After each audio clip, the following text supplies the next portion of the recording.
안녕하세요. 오늘은 소화 과정으로 본 심리치료의 원리에 대해서 한번 생각해 보기로 하겠습니다. 우리의 정신세계는 신체화 증세로 나타나죠. 다시 말하면 보이지 않는 정신세계는 항상 자신이 추구하는 것을 몸으로나 행동으로나 감정으로나 다른 방향으로 드러내기를 원한다는 거죠. 그래서 신체와 정신은 항상 같이 간다는 원리입니다. 특별히 이번 시간에는 소화 과정이 심리치료라든가 상담의 원리를 보여줍니다. 어떤 자연적으로 발생하는 자연의 원리가 우리에게 많은 깨달음을 주죠.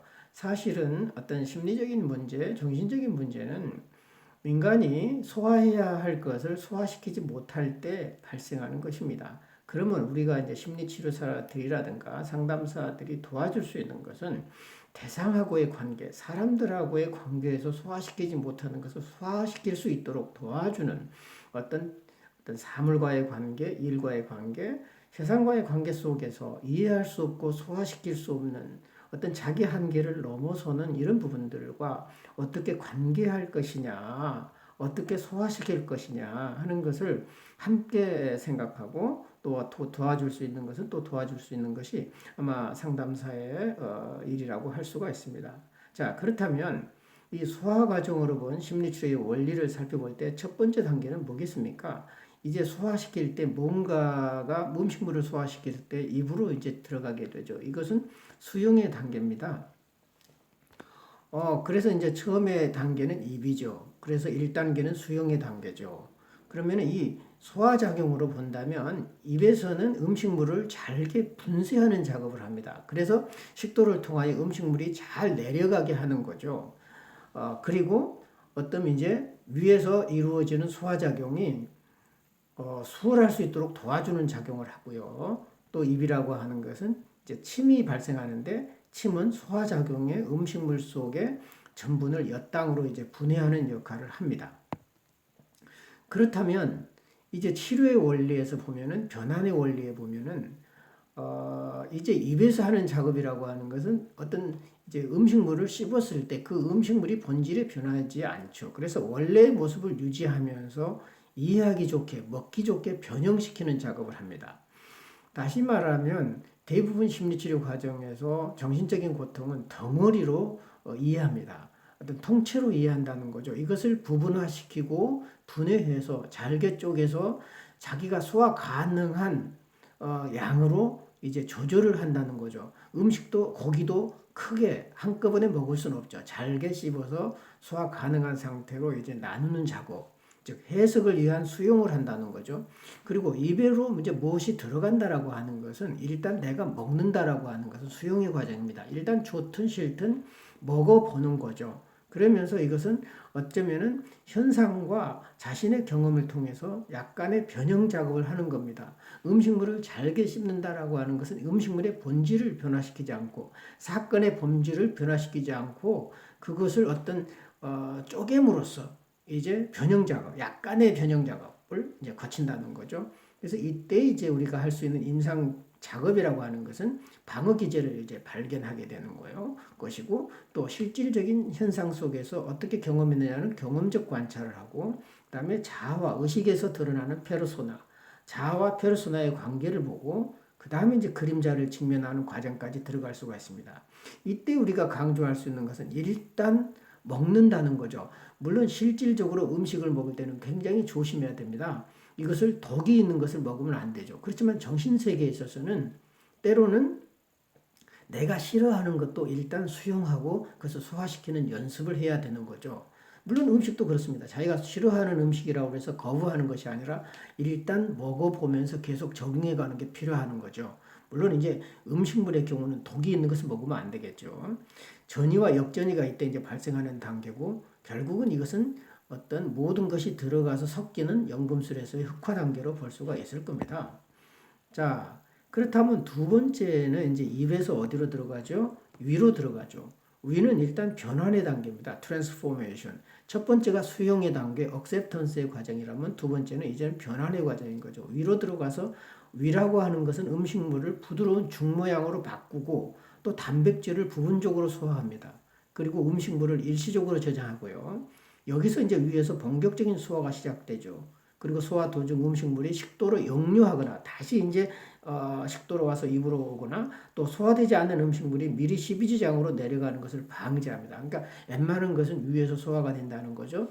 이제 치료의 원리, 정신의 원리에 보면은 이제 변환의 원리로 들어가서 원래의 형태를 다른 모양으로 변형을 시킵니다. 위에 들어가면 이제 모든 게 섞여서 전혀 다른 모양으로 심지어는 이제 소화액을 통해서 이제 그 본질이 변화하기도 하는 거죠. 결국은 이것은 이제 해석의 틀을 마련하는 작업이고 여기서 이루어지는 해석은 부분적인 해석입니다. 완전히 전체적인 해석이라기보다는 부분적인 해석을 할 수가 있고 아직까지는 전체 해석을 유보하는 상태입니다. 그리고 여기서는 이제 혼돈, 즉 흑화의 상태로부터 새로운 질서를 창조하는 겁니다. 전부 다 모든 것을 섞어서 거기서 이제 새롭게 소화 가능한 물질로 바꾸는 작업을 한다는 거죠. 그래서 적절한 수준에서 자신의 영역을 지키고 또 이때는 개인적인 해석을 해보는 겁니다. 아, 이래서 내가 이랬구나 하는 작업을 해본다는 거죠. 이제 여기서 임상 자료로 활용될 수 있는 것은 연금술에서 여기서는 이제 백화 단계에 해당이 될 테고요. 변환의 상징을 볼 수가 있습니다. 1단계에서는 음식물이 잘게 쪼개지는 과정, 즉 분리의 과정, 분화의 과정이 이루어졌다면 2단계에서는 그것이 어떤 이제 자신의 에너지와 자신의 방식을 사용해서 어떤 소화 가능한 다른 형태의 물질로 바꾸는 이제 변환의 상징이 일어나고요. 그다음에 여기에서 이제 상담 현장에서는 전이와 역전이를 이제 분석하는 단계가 되겠죠. 1단계에서 전이와 역전이 발생을 했다면은 즉 발생해서 혼돈의 상태에 들어갔다면 2단계에서는 이제 전이와 역전이를 아마 분석해보는 그런 과정이 될 겁니다. 자, 이제 3단계를 볼까요? 3단계를 보면 소화의 단계죠. 다이제션. 즉 이제 작은 창자, 소장에서 이제 소화가 이루어지는데 이때는 본격적인 소화가 이루어집니다. 위에서 이제 음식물이 이제 어느 정도 약간의 소화 단계를 거쳐서 내려오면 본격적으로 소화가 이루어진 것이 소장입니다.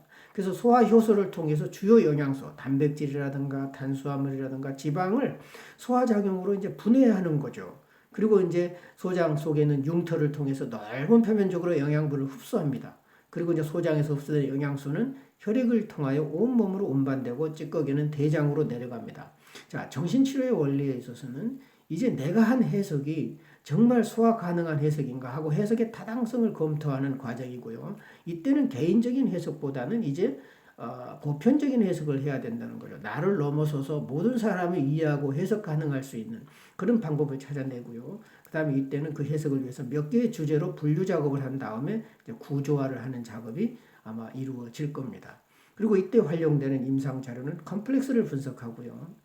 그 다음에 이제 내면 인격, 즉 아니마나 아니무스와의 만남을 통한 변화. 첫 번째는 그림자를 봤다면 두 번째는 이제 제일 처음에는 이제 첫 번째 단계는 자아와 페르소나를 보겠죠. 그 다음에 그림자를 보겠죠. 이제는 아니마 아니무스의 단계를 보는 겁니다. 3단계에서는. 그래서 이제 이때 감정의 분화가 일어나고요. 어떤 남성이 아니면 상당히 감정적으로 이제 그 격해 있거나 무드의 어떤 약한 그런 경우를 보이고 여성은 굉장히 공격적인 상태로 변할 수가 있는 거죠.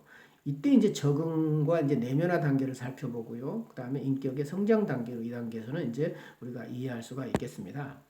이제 마지막으로 이제 그 소화의 단계에서는 이제 위임 단계인데요. 이거는 surrender, 일종의 자기 푸기면서 자기 굴복이고 모든 것을 어떤 융화시키고 소화시켜서 내가 나를 굴복시키는 과정인데 일종의 대장에서 이루어지는 걸로 보입니다. 자, 큰 창자죠. 이제 대장에서는 소화작용이 이제 되게 없습니다. 이제 소장에서 거의 이제 소화작용이 이루어졌기 때문에 대장에서는 주로 물의 흡수가 일어난다고 그래요. 그리고 찌꺼기는 점점 고형화되면서 대변으로 이제 굳어지죠. 그리고 무수히 많은 대장균은 대장으로 내려온 소화되지 않은 것들을 일부 분해하고 이제 분해하면서 또 살고 있기 때문에 이 대장균이 꼭 나쁜 것만은 아닌 거죠. 이제 이 지금 이제 치료 과정에서 본다면 여기서는 이제 대장 단계는 최종 단계에 점검이 되고요. 그 다음에 흡수와 배출을 결정하게 되고 어떤 것을 흡수하고 어떤 것을 이제 내보낼 거냐라고 하는 어쩌면은 구별 어떤 판단의 능력이 있는 거죠. 그리고 이제 이때 몸의 균형을 유지하게 되고 통합 상태에 이릅니다. 그리고 완전히 독소를 제거하고요. 또 배출을 통한 긴장을 해소합니다. 이제 내보낼 건 내보내고 내가 남겨둘 거는 남겨두는 이런 과정이 필요하고 그리고 이제 어쩌면은 재투자의 과정이 대변은 또 이제 세상으로 나가서 흙으로 돌아가서 재투자되는 그런 애들 자연의 순환 원리를 보게 되죠. 이제 마지막 단계에서는 이제 감정의 정화가 일어나고 이제 바보스러운 지혜가 필요한 거죠. 그리고 적절하게 만족하는 법을 배우고요. 그 다음에 이제 대변으로 내보내는 포기의 미덕이 있고요. 그 다음에 이제 이 단계는 결국은 통합으로 가는 조화와 통합으로 가는 연금술의 적화 단계로 볼 수 있습니다. 비록 짧게 살펴봤지만은 어쩌면은 소화되는 과정, 몸이 소화되는 과정, 몸의 어떤 치료의 과정이 정신의 치료 과정과 상당히 일치한다. 이런 것을 우리가 알 수가 있습니다. 여러분 수고 많았습니다.